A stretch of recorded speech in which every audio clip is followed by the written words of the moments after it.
ನಮಸ್ಕಾರ, ನಾನು ಶಿವರಾಮು. ನಿಮ್ಮ ಅಥವಾ ನಿಮ್ಮ ಕುಟುಂಬದವರ ಯಾವುದಾದ್ರೂ ಹಳೆಯ ಬ್ಯಾಂಕ್ ಖಾತೆಯಲ್ಲಿ ಒಂದಿಷ್ಟು ಹಣವಿದ್ದು ಅದನ್ನು ವಾಪಸ್ ಪಡೆಯಲು ಮರೆತಿದ್ದೀರಾ? ನಿಮ್ಮ ತಂದೆ, ತಾಯಿ ಅಥವಾ ಅಜ್ಜಿ ತಾತಂದಿರ ಹಳೆಯ ಅಕೌಂಟ್ನಲ್ಲಿ ಹಣ ಇದ್ದು ಅದನ್ನು ಮರಳಿ ಪಡೆಯಲು ಆಗಿಲ್ವಾ?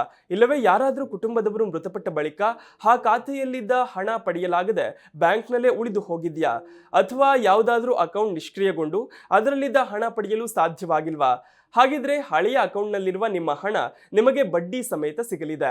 ಹಣ ಹಿಂಪಡೆಯದೆ ಹೀಗೆ ಬ್ಯಾಂಕ್ ಖಾತೆಯಲ್ಲೇ ವರ್ಷಗಳಿಂದ ಉಳಿದು ಹೋದ ಹಣವನ್ನ ಗ್ರಾಹಕರಿಗೆ ಮರಳಿ ನೀಡಲು RBI ಕಳೆದ 3 ತಿಂಗಳಿನಿಂದ ನಿಮ್ಮ ಹಣ ನಿಮ್ಮ ಹಕ್ಕು ಹೆಸರಿನಲ್ಲಿ ಅಭಿಯಾನವನ್ನೇ ನಡೆಸುತ್ತಿದೆ. ಈ ಅಭಿಯಾನ ಇದೇ ಡಿಸೆಂಬರ್ 31ಕ್ಕೆ ಮುಕ್ತಾಯಗೊಳ್ಳಲಿದೆ. ಹೀಗಾಗಿ ಇದೇ ರೀತಿ ಹಣ ಬ್ಯಾಂಕ್ ಖಾತೆಯಲ್ಲೇ ಉಳಿದು ವಾಪಸ್ ಪಡೆಯಲಾಗದವರು ಈ ಸುದ್ದಿ ತಪ್ಪದೆ ನೋಡಿ. ಅಂದಹಾಗೆ ನಮ್ಮ ದೇಶದಲ್ಲಿ ಸಾವಿರಾರು ಕೋಟಿ ರೂಪಾಯಿ ಹಣ ವಾರಸುದಾರರಿಲ್ಲದೆ ಅನಾಥವಾಗಿ ಬ್ಯಾಂಕ್ಗಳಲ್ಲಿ ಬಿದ್ದಿದೆ.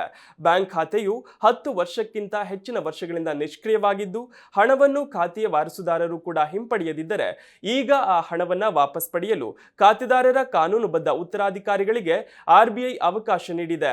ಕ್ಲೇಮ್ ಮಾಡದ ಠೇವಣಿ ಹಣವನ್ನು ವಾಪಸ್ ಪಡೆಯಲು RBI ಉದ್ಗಮ್ ಎಂಬ ವೆಬ್ಸೈಟ್ ಆರಂಭಿಸಿದೆ. ಈ ವೆಬ್ಸೈಟ್ನಲ್ಲಿ ತಮ್ಮ ನಿಷ್ಕ್ರಿಯ ಬ್ಯಾಂಕ್ ಖಾತೆಯಲ್ಲಿ ಹಣ ಇದೆಯೇ ಎಂಬುದನ್ನು ಪರಿಶೀಲಿಸಬಹುದು.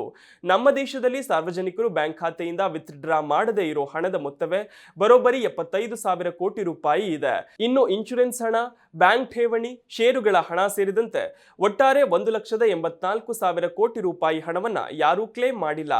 ಒಂದು ವೇಳೆ ನಿಮ್ಮ ಕುಟುಂಬದವರು ಯಾರಾದರೂ ಮರಣ ಹೊಂದಿದ್ದು ಅವರ ಬ್ಯಾಂಕ್ ಖಾತೆಯಲ್ಲಿ ಹಣ ಇದ್ದರೆ ಅದನ್ನ ಈಗ ಸೂಕ್ತ ದಾಖಲೆ ನೀಡಿ ಬ್ಯಾಂಕ್ ಖಾತೆಯಿಂದ ವಿತ್ಡ್ರಾ ಮಾಡಲು ಅವಕಾಶ ಇದೆ. ನಿಮ್ಮ KYC ದಾಖಲೆ ಸಲ್ಲಿಸಿ ಬ್ಯಾಂಕ್ ಖಾತೆಯಿಂದ ಹಣವನ್ನ ವಿತ್ಡ್ರಾ ಮಾಡಬಹುದು. RBI ಸೂಚನೆಯಂತೆ ಒಂದು ವೇಳೆ ಹಳೆಯ ಬ್ಯಾಂಕ್ ಖಾತೆಗಳಲ್ಲಿ ಹಣವನ್ನ ಮರೆತಿದ್ದರೆ ಅದನ್ನ ಮರಳಿ ಪಡೆಯಲು ಕ್ಲೇಮ್ ಮಾಡದ ಠೇವಣಿಗಳನ್ನು udgam.rbi.org.in ವೆಬ್ಸೈಟ್ನಲ್ಲಿ ಪರಿಶೀಲಿಸಿ ಅಥವಾ ನಿಮ್ಮ ಬ್ಯಾಂಕಿನ ಯಾವುದೇ ಶಾಖೆಗೆ ಭೇಟಿ ನೀಡಿ KYC ಸಲ್ಲಿಸಿ. ಪರಿಶೀಲನೆ ಬಳಿಕ ಹಳೆಯ ಖಾತೆಗಳಲ್ಲಿ ಹಣವಿದ್ದು ನೀವು ಅದರ ಹಕ್ಕುದಾರ ಅಥವಾ ಉತ್ತರಾಧಿಕಾರಿ ಆಗಿದ್ದರೆ ಅಥವಾ ನಾಮಿನಿ ಆಗಿದ್ದರೆ ಬ್ಯಾಂಕ್ ನಿಮಗೆ ಬಡ್ಡಿಯ ಸಮೇತ ಹಣ ವಾಪಸ್ ನೀಡುತ್ತೆ. ಇದು ದೇಶದಲ್ಲಿರುವ ಎಲ್ಲಾ ಬ್ಯಾಂಕ್ಗಳಿಗೂ ಅನ್ವಯವಾಗುತ್ತೆ.